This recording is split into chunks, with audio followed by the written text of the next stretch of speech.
నమస్తే, నేను Kavitha. Welcome to iDream news special discussion. Telangana assembly ఎన్నికల్లో బీజేపీకి చెందినటువంటి ఫైర్ బ్రాండ్లు సీనియర్ల ఓటమి దేనికి సంకేతంగా కనిపిస్తోంది? అధ్యక్ష మార్పు విలక్షణమైనటువంటి తీర్పునిచ్చిందా? అసలు ఎందుకు సీనియర్లు ఓడిపోయారు? కొత్త రక్తం ఎందుకు ప్రవేశించింది? దీంతో పాటుగా తెలంగాణలో కమలం వికసించిందా, విలపిస్తోందా? ప్రస్తుతం మనతో పాటుగా ఉన్నారు బీజేపీ అధికార ప్రతినిధి కిషోర్ పోరెడ్డి గారు. కిషోర్ గారు, వెరీ గుడ్ ఆఫ్టర్నూన్ అండి. గుడ్ ఆఫ్టర్నూన్ అండి. సో తెలంగాణకి సంబంధించి గతంలో ఎప్పుడూ రాలేదు బీజేపీకి అన్ని సీట్లు, 8 స్థానాల్లో గెలుపొందింది. తెలంగాణ రాష్ట్రం ఏర్పడిన తర్వాత 5 సిట్టింగ్ ఎమ్మెల్యేలను గెలుచుకుంది. ఆ తర్వాత 2018లో 1 గెలుచుకుని తర్వాత బై ఎలక్షన్లలో 2 వచ్చాయి. But for the first time 8 స్థానాలు వచ్చాయి బీజేపీకి. కానీ ఇంతకంటే ఎక్కువ వచ్చే అవకాశాల్ని బీజేపీ స్వయంగా కోల్పోయిందా? ఏమంటారు మీరు? ముందుగా కవిత గారు, మీకు ఐ డ్రీమ్ ఛానల్ ప్రేక్షకులందరికీ నమస్కారం అండి. గుడ్ ఆఫ్టర్నూన్ అండి. సో తప్పనిసరిగా మీరు తెలంగాణ ఒక రాష్ట్రానికి ఎన్నికలు జరగలేదు, 5 రాష్ట్రాలకు జరిగాయి. 4 రాష్ట్రాలకు ఒకటే రోజు లెక్కింపు జరిగింది. అన్ని రాష్ట్రాల్లోనూ ఒకే ట్రెండ్ కనిపించిందండి. అంతటా కూడా ఓట్ షేర్ పెరిగింది బీజేపీకి, అంతటా కూడా సీట్ల షేర్ కూడా పెరిగింది. అన్ని రాష్ట్రాల్లో 4 చూస్తే ఇప్పుడు ప్రస్తుతం ప్రభుత్వంలో ఉన్న వారికి వ్యతిరేకత పెరిగింది. ఎక్సెప్ట్ ఎక్కడైతే మధ్యప్రదేశ్లో బీజేపీ ప్రభుత్వం ఉండిందో, బీజేపీ ఇతర ప్రభుత్వాలు ఏవైతే ఛత్తీస్గఢ్, రాజస్థాన్, తెలంగాణలో ఉండినవో వాటికి 3ంటికి వ్యతిరేకంగా ఓటేశారు. కానీ బీజేపీ ప్రభుత్వం ఉన్న మధ్యప్రదేశ్లో ఒక్కదానికి మాత్రము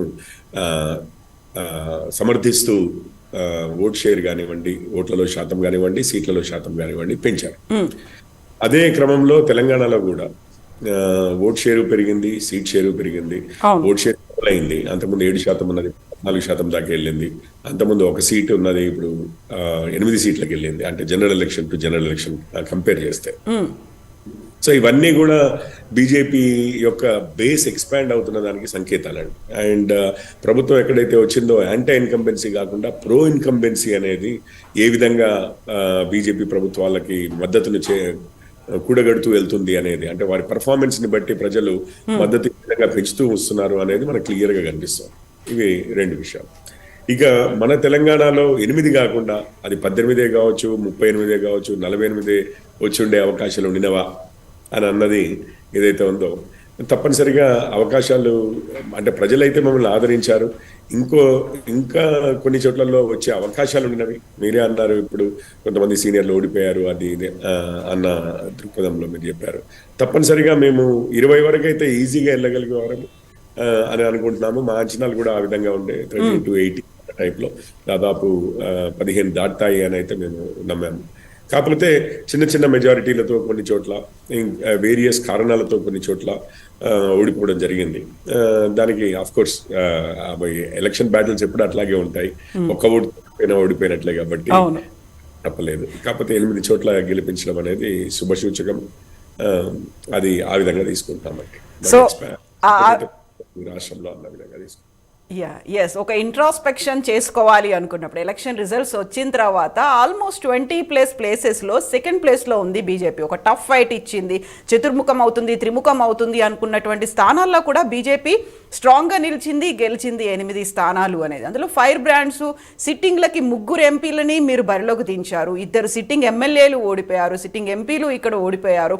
ఇవన్నీ చూస్తే ఇంట్రాస్పెక్షన్ చేసుకోవాలి అనుకుంటే డబుల్ డిజిట్ కాకుండా ఎందుకు 8కే పరిమితమైంది అంటే?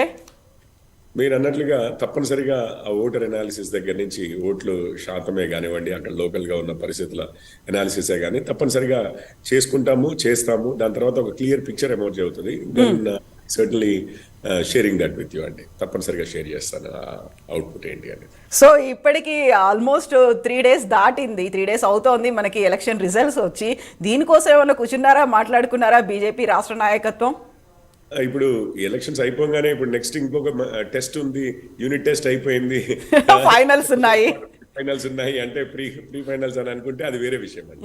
ఇప్పుడు ఏంటి, ఇప్పుడు ఇమీడియట్ గా నెక్స్ట్ కోర్స్ కరెక్షన్ చేసేసి నెక్స్ట్ ఇమీడియట్ గా అని అంటే ఉన్నది పార్లమెంటరీ ఎలక్షన్స్. అవును, దానికి సన్నద్ధం అవుతూనే ఉన్నాము. దాని కార్యక్రమాలు ఆల్రెడీ మొదలవుతున్నాయి. అదే క్రమంలో తప్పనిసరిగా ఇవన్నీ ఇవవుతాయి.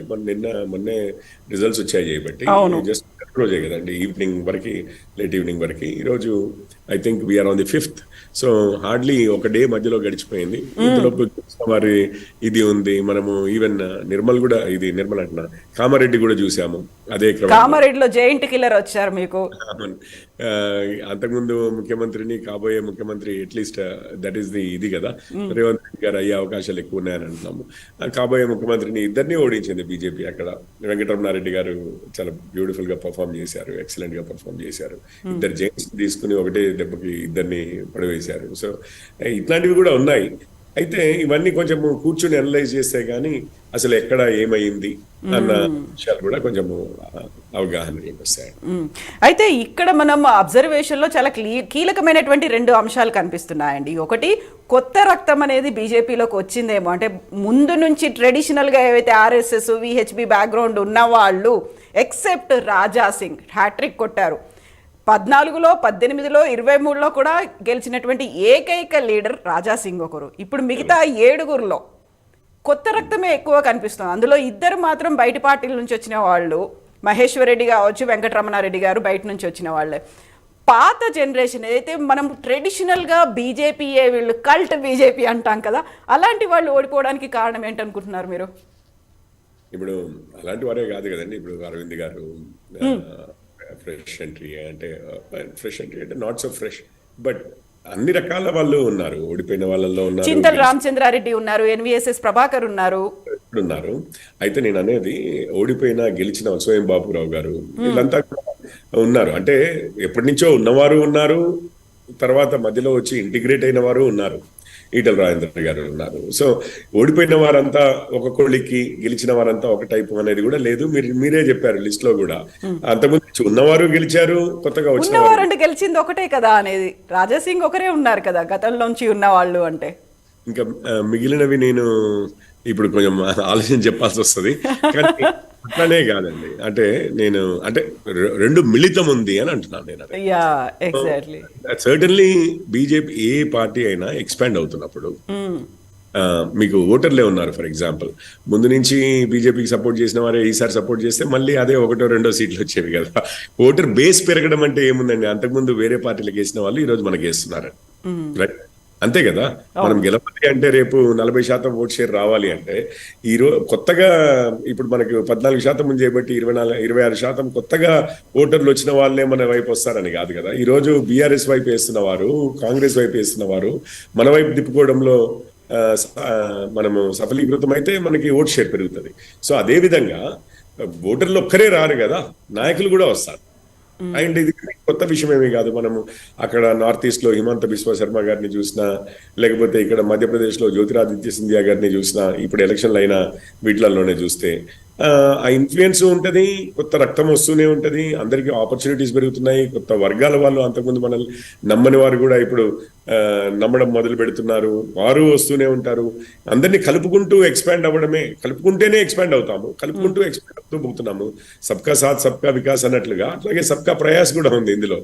అంతే ప్రయత్నము, కొత్త వారు రావడము అదే. అండ్ ఇది కూడా ఈ మార్పు ఏదైతే ఉందో, మార్పు అనేది కాదు, ఈ ప్రాసెస్ ఏదైతే ఉందో అది ఇంకా పెరుగుతుందనే నేను అనుకుంటున్నాను.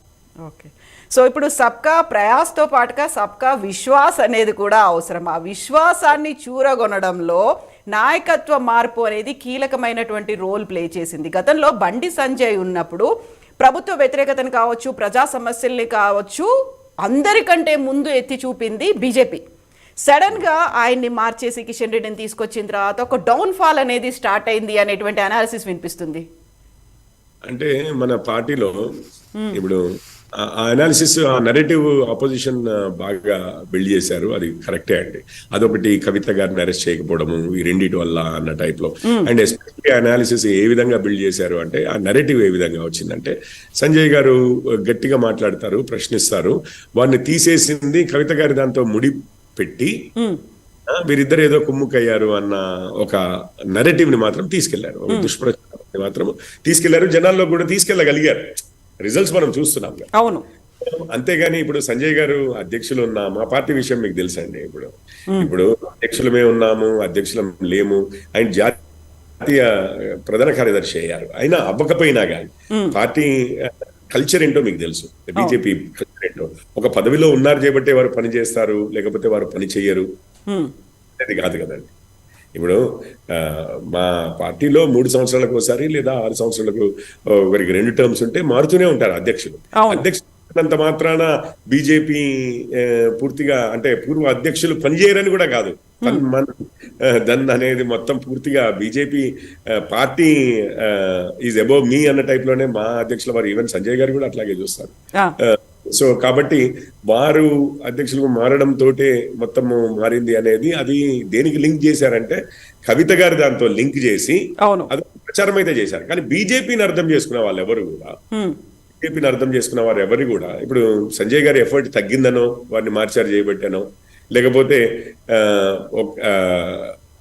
అది కాంట్రిబ్యూట్ చేయలేరనో, ఉట్టి అధ్యక్ష పదవిలోనే ఉంటేనే అవ్వగలుగుతుందనో అట్లా అనుకునేది అయితే అవకాశం లేదండి బీజేపీ తెలిసిన వారు. బట్ కలుపుకుపోవాల్సినటువంటి అవసరం ఉంది. ఎస్ నేనున్నాను అనేటువంటి ఒక భరోసా ఇవ్వాల్సినటువంటి అవసరం ఉంది. అది కొంచెం మిస్ అయింది. 6 నెలల కాలంలో ఒక కీలకమైనటువంటి ఎన్నికల షెడ్యూల్ వచ్చింది. అప్పుడు అన్ని చోట్ల కేవలం మోదీయో లేకుంటే జాతీయ లీడర్లో వచ్చి చేసేటువంటి పరిస్థితి తప్ప ఇక్కడున్న వాళ్ళు మొత్తం తిరిగి చేయాల్సినటువంటి అవసరం అయితే ఉంది. That was missing, that was lacking అనేది ఉంది. ఇంటర్నల్గా ఇంక్లూడింగ్ బీజేపీలో ఉన్నటువంటి మాట ఇది.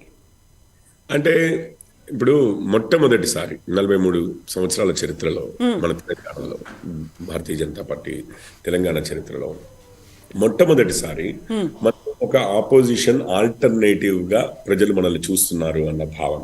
అవును. అక్కడి నుంచి మనతో పాటు కలిసి నడుద్దామని చాలా మంది పార్టీలోకి రావడం జరిగింది. మనం ఎన్నికలు కూడా చూసాము. హైదరాబాద్ అట్లాంటిదే, మునుగోడు అట్లాంటిదే, ఇవన్నీ కూడా చూసాం. అయితే ఒక 40 సంవత్సరాలు 43 సంవత్సరాలు ఇప్పుడు వచ్చినప్పుడు కూడా బాగానే చాలా మంది, ఇప్పుడు విశ్వేశ్వరరెడ్డి గారు వచ్చారు, అంతకుముందు అరుణ గారు వచ్చారు, దాని తర్వాత రాజగోపాల్ రెడ్డి గారు వచ్చారు, ఈటల గారు వచ్చారు, ఎంతో మంది నాయకత్వం మీకు రావడం జరిగింది అనేది మీకు కూడా తెలిసిన విషయాలు. నేను పెద్ద పెద్ద పేర్లు చెప్పాను నేను ఇప్పుడు, రైట్.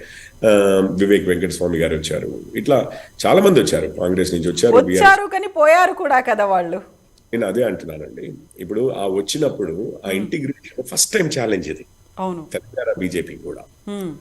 ఆయన వచ్చిన వారు కూడా ఇది ఒక కొత్త, అంటే ఒరవడి కొంచెం డిఫరెంట్ గా ఉంటుంది బీజేపీది.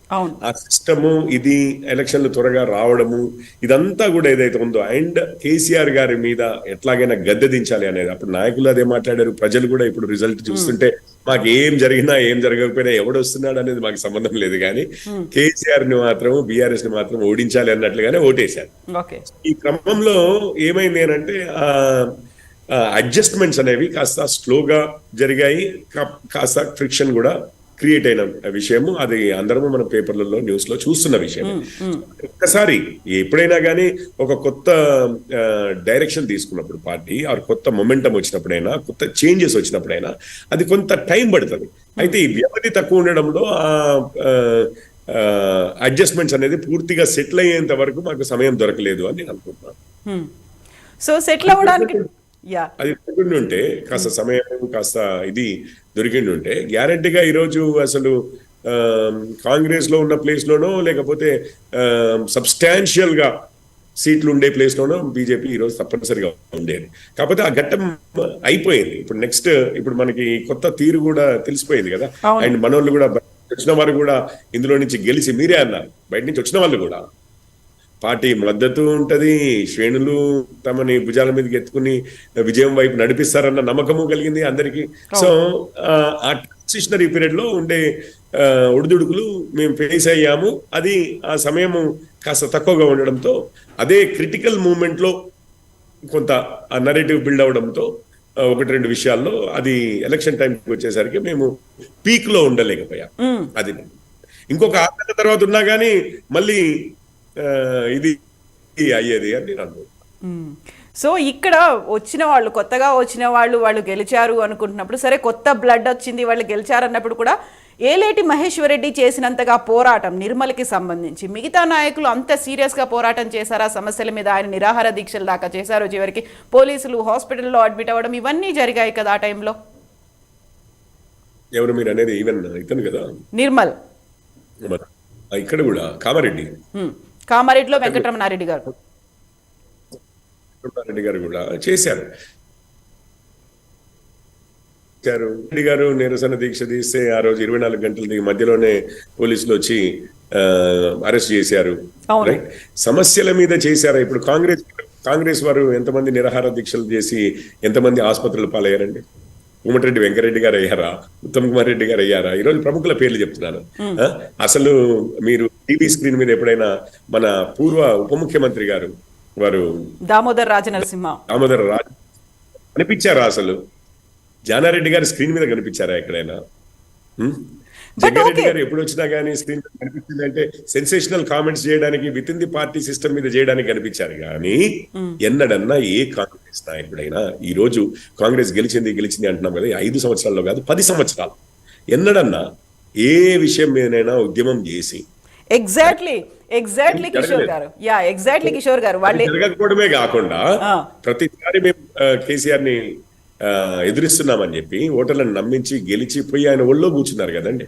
అదే అంటున్నాను నేను కూడా. రైట్ ఫ్రమ్ ద బిగినింగ్ మనం మాట్లాడుకుంటోంది బీజేపీ ఇన్ని పోరాటాలు చేసినప్పటికీ, ఇన్ని సమస్యల గురించి ప్రజల వైపు నుంచి ఉండి ప్రజల పక్షంగా మేము ఉంటాము అని చెప్పినప్పటికీ లాస్ట్ మినిట్ లో ఎందుకు అలా డ్రాప్ డౌన్ అయ్యారు అనేది.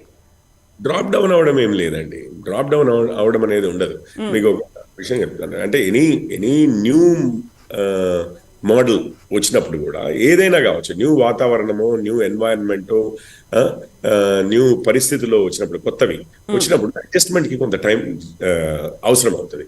ఆ అడ్జస్ట్మెంట్ యొక్క టైం ని మేము తక్కువ అంచనా వేసి ఉండొచ్చు కాక, అక్కడ ఆ క్రిటికల్ దీంట్లో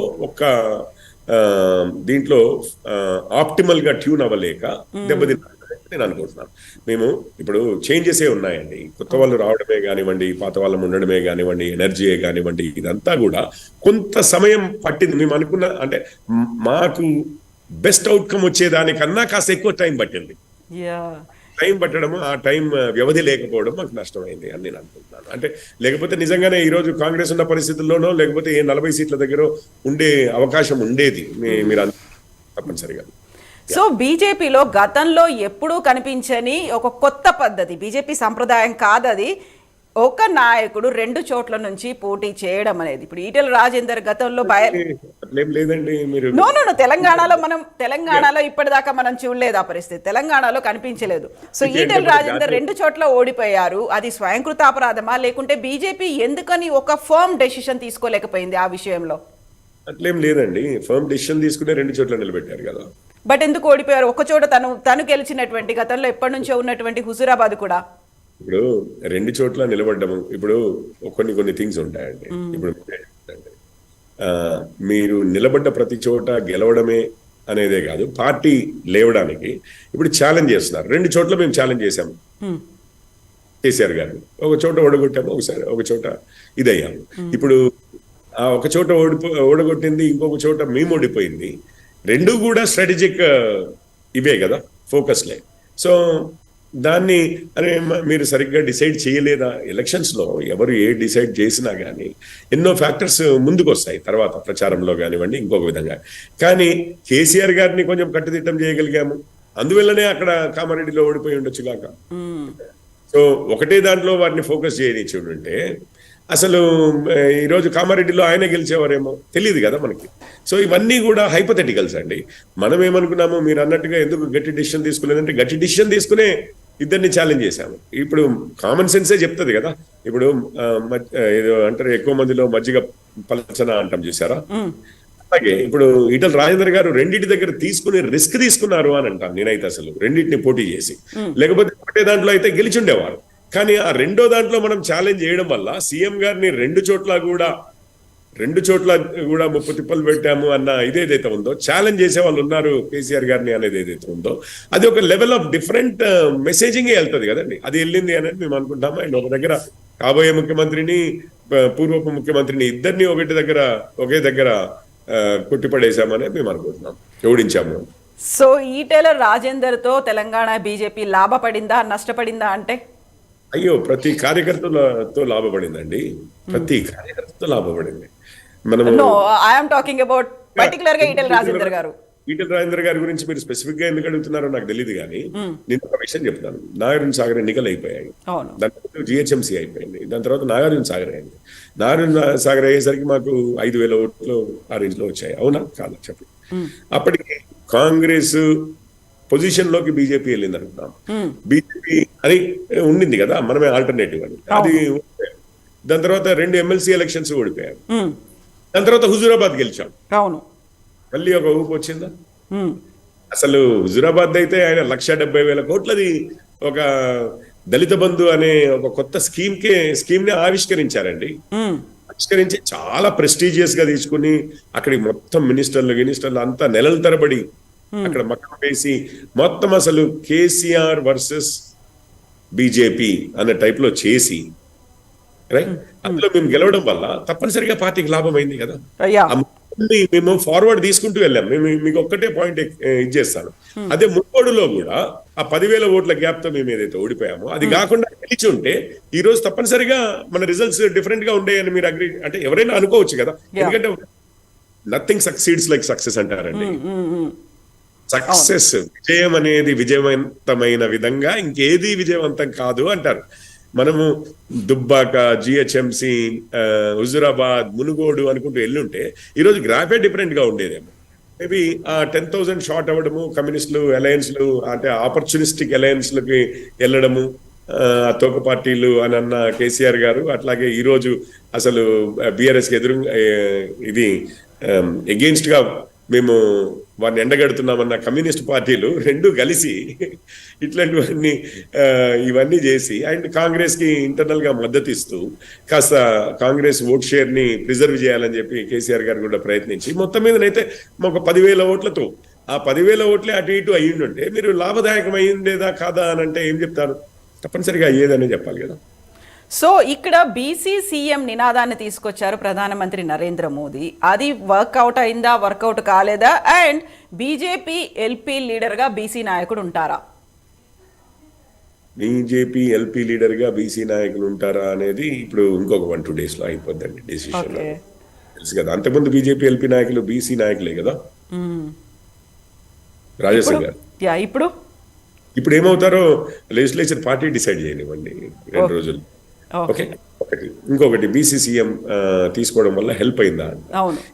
ఎలక్షన్లలో హెల్ప్ అవుతుందా లేదా అనే ఒక విషయం మీదనే ఆధారపడలేదండి. తప్పనిసరిగా ఈ అజెండాని, ఈ సామాజిక తెలంగాణ అన్న అజెండాని అందరూ మర్చిపోయారు. ఈ రోజు ఏదైతే నీళ్లు, నిధులు, నియామకాల మీద కాంగ్రెస్ వారు క్రిటిసైజ్ చేస్తూ ఉంటారు కేసీఆర్ గారిని, కానీ ఎవ్వరు కూడా ఒకప్పటి మన రాష్ట్రంలో ఉన్న రాజకీయ ఇదేదైతే ఉన్నాయో బలాబలాలు ఏవైతే ఉన్నాయో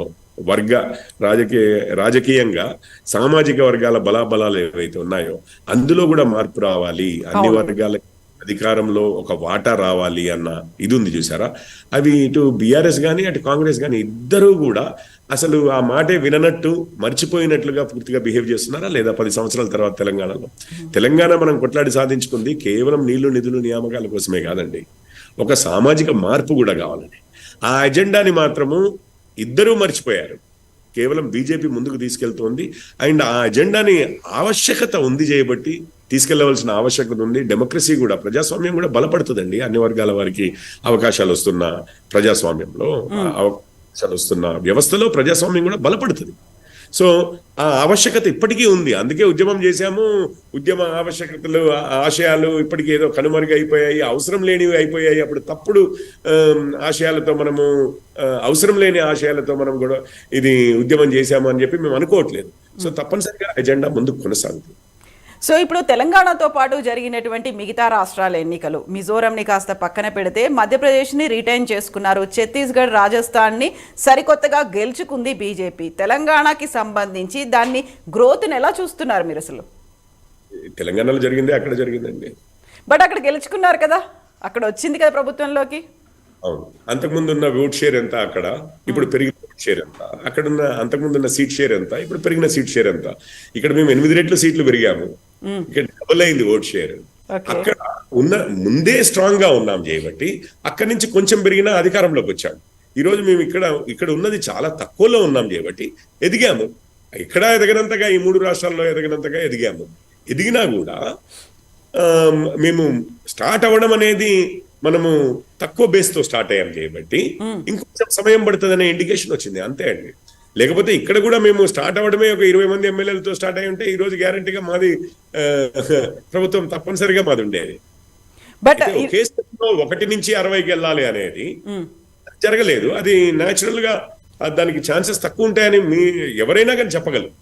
ఒకటే త్రిపురలో జరిగింది, 2% నుంచి ఓట్ బేస్ 42% ఒకటేసారి ఎదిగాము. కమ్యూనిస్ట్ వర్సెస్ కాంగ్రెస్ ఉన్నది, కమ్యూనిస్ట్ వర్సెస్ బీజేపీ జరిగింది. ఆప్ జరిగింది ఢిల్లీలో, ఒకేసారి కాంగ్రెస్ వర్సెస్ బీజేపీ ఉన్నది, ఆప్ వర్సెస్ బీజేపీ అయింది మొదటిసారి. ఇట్లాంటివి కొన్నిసార్లు జరిగాయి. కానీ మన దగ్గర ఆల్రెడీ 2 పార్టీలు స్ట్రాంగ్ గా ఉన్నవి. అందులో ఒక పార్టీ 10 సంవత్సరాల నుంచి లేట్ చేయబట్టి కాంగ్రెస్ వారికి అవకాశం వచ్చింది. అంటే కాంగ్రెస్ కి ఇప్పుడు పాజిటివ్ గా వచ్చిన ఓటు ఏమీ లేదండి.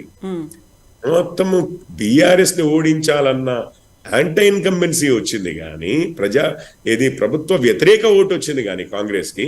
అది కూడా ఎవరైతే గెలవగలరు అని చూస్తే ప్రతి నియోజకవర్గంలో కూడా ఇగో ఇతను అంతకుముందు ఎమ్మెల్యేగా చేశారు, ఆయన మినిస్టర్ గా చేశాడు, ఈయన ఎంపీగా ఉన్నాడు, 4 సార్లు చూశాము, వీళ్ళైతే కొట్టగలరు బీఆర్ఎస్ ని అన్న పాత జ్ఞాపకాలు ఎవరికైతే ఉన్నాయో వారికే ఓట్లేసి మళ్ళీ కాంగ్రెస్ వారికి గెలిపించారు. కానీ మాకు ఓటేసి గెలిపించాలంటే కమలం ఈసారి కొత్తగా వస్తోంది కదా మొత్తం రాష్ట్రం మొత్తంలో అన్న భావన ఏదైతే ఉందో, అంతకుముందు ఎప్పుడు మనం ఓటేసింది కాదు, గెలిపించుకున్నది కాదు, వీళ్ళు గెలుస్తారో లేదో, తట్టుకోగలరో లేదో అన్నది చాలా ప్లేసెస్ లో ఆ భావన ఉండడంతో మాకు రావాల్సిన ఓట్లు కూడా చాలా వరకు కాంగ్రెస్ వేశారు. ఎందుకంటే ఒక్క ఓటుతో అయినా కానీ ఇంకా ఆ బీఆర్ఎస్ ఎమ్మెల్యే గెలిస్తే మళ్ళీ నాశనం అయిపోతాము అన్న భయంతో అసలు ఇంకా మాకు ఓట్ షేర్ పెరిగేది అని అంటున్నాను. ఆ వ్యతిరేకత మీదనే నడిచింది.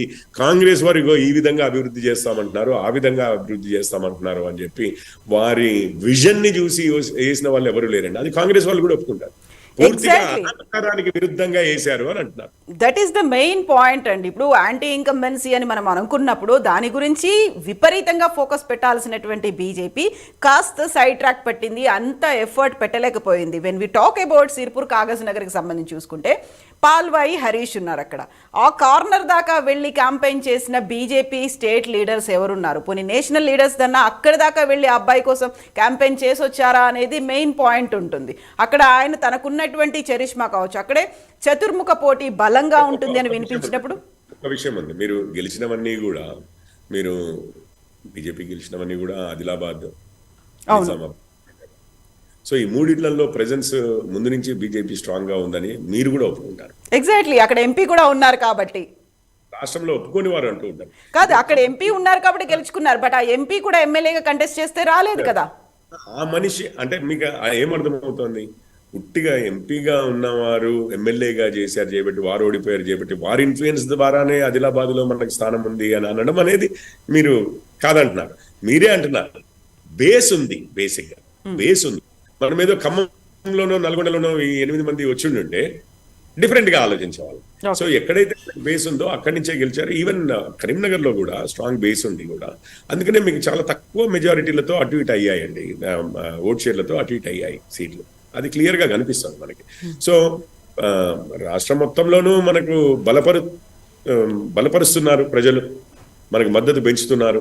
ఆ క్రమంలో ఎలక్షన్స్ అప్పుడు మీకు తెలిసిన విషయమే, ఒక 5 మార్కులు ఇటు 5 ఓట్లు అటు 5 ఓట్లు ఇటు పడ్డ దాంతో మనకు సపోర్ట్ ఉంది అని చెప్పి అనుకునే ఇది ఉండదు. ఎన్నో కారణాలు ఉంటాయి ఆ రోజు ఆ ఫైనల్ ఓటింగ్ దానికి. కాకపోతే vote share even Bandi Sanjay గారే ఉన్నారు. పోయినసారి వచ్చిన ఓట్ల కన్నా ఆ ఓట్ షేర్ కన్నా ఈసారి ఎక్కువ వచ్చామా లేదా చూడండి, మీకే తెలుస్తుంది. సో ఇలాంటప్పుడు డిఫరెంట్ రీజన్స్ అయితే ఉన్నాయి గెలవడానికి అండ్ ఓడడానికి. సో తెలంగాణలో కమలం వికసించడానికి తీసుకోవాల్సినటువంటి చర్యలు, ఇంట్రోస్పెక్షన్ అనేది, లేకుంటే కూర్చొని మేధో మదనం అనేది ఎప్పుడు చేస్తారు, ఎప్పుడు స్టార్ట్ అవుతుంది?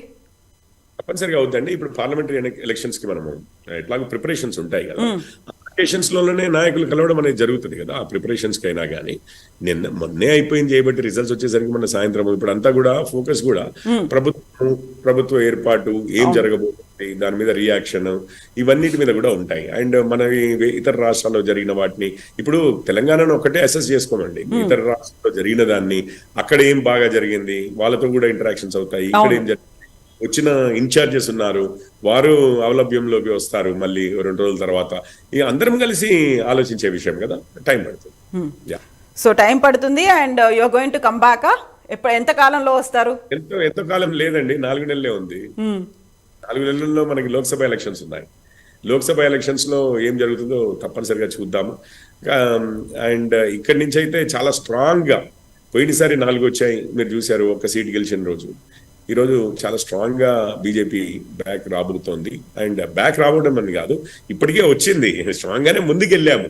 కానీ ఆ సర్జ్ ఎంత వెళ్ళాము అనేది సరిపోలేదు అనేది మీరు అనేదైనా నేను అనేదైనా అంతే కదా. స్ట్రాంగ్ గా అనేది ఇప్పుడు దానికన్నా స్ప్రింగ్ అంటే నెక్స్ట్ స్టెప్ మీద నుంచి జంప్ అవుతున్నాము. ఇప్పుడు పోయినసారి లోయెస్ట్ స్టెప్ మీద నుంచి జంప్ అయ్యాము, ఇప్పుడు ఒక 2 స్టెప్స్ పై నుంచి ఇంకా జంప్ అవుతున్నాం కాబట్టి ఈసారి గ్యారంటీగా సాలిడ్ రిజల్ట్స్, ఇంకా బెటర్ రిజల్ట్స్ పార్లమెంటరీ ఎలక్షన్ లో వస్తాయి. ఇదే కాదు, మోడీ గారిది కూడా సపోర్ట్. ఇప్పుడు మనం స్టాటిక్ గా ఆలోచిస్తాము, మోడీ గారిది కూడా సపోర్ట్. పోయినసారి చూడండి అదే రిజల్ట్స్ మీకు. పోయినసారి ఇవే 5 రాష్ట్రాలు మాట్లాడదాం మనకు. ఏ 5 రాష్ట్రాలు ప్రముఖంగా? మిజోరం మీరు అన్నట్లుగా పక్కకు పెట్టండి, కర్ణాటక రైట్, పోయినసారి కూడా కాంగ్రెస్ వారు ప్రభుత్వం ఏర్పరిచారు. తెలంగాణ మా ప్రత్యర్థులే ప్రభుత్వం ఏర్పరిచారు. తెలంగాణలో ఏదో బీజేపీ ఏర్పరిచిందని కాదు కదా, బీఆర్ఎస్ వారు ఏర్పరిచారు. రాజస్థాన్, మధ్యప్రదేశ్, ఛత్తీస్గఢ్ లో కాంగ్రెస్ వారు ఏర్పరిచారు జస్ట్ 4 నెలల ముందు. అది పరిస్థితి. ఈ 5 రాష్ట్రాలకి అంటే మొన్న మేలో అయిపోయాయి అనుకోండి, ఇది కర్ణాటకవి. కానీ ఇదంతా ఒక సిరీస్ లాగా లాస్ట్ మూమెంట్ లో, లాస్ట్ 6 months లో, లాస్ట్ 1 year లో, అంటే with in 1 year of the Lok Sabha elections లో అయిన ఎన్నికలు 5 కూడా బీజేపీ పెద్దగా సక్సెస్ఫుల్ గా అవని పరిస్థితి నుంచి ఈ సంవత్సరం చూడండి 5 కూడా మంచి, ఈవెన్ కర్ణాటకలో ఓడిపోయినా మేము, కాంగ్రెస్ వారు మరోసారి ప్రభుత్వం వచ్చిన, మీరు ఛత్తీస్గఢ్, రాజస్థాన్, మధ్యప్రదేశ్ అండ్ కర్ణాటకలో కూడా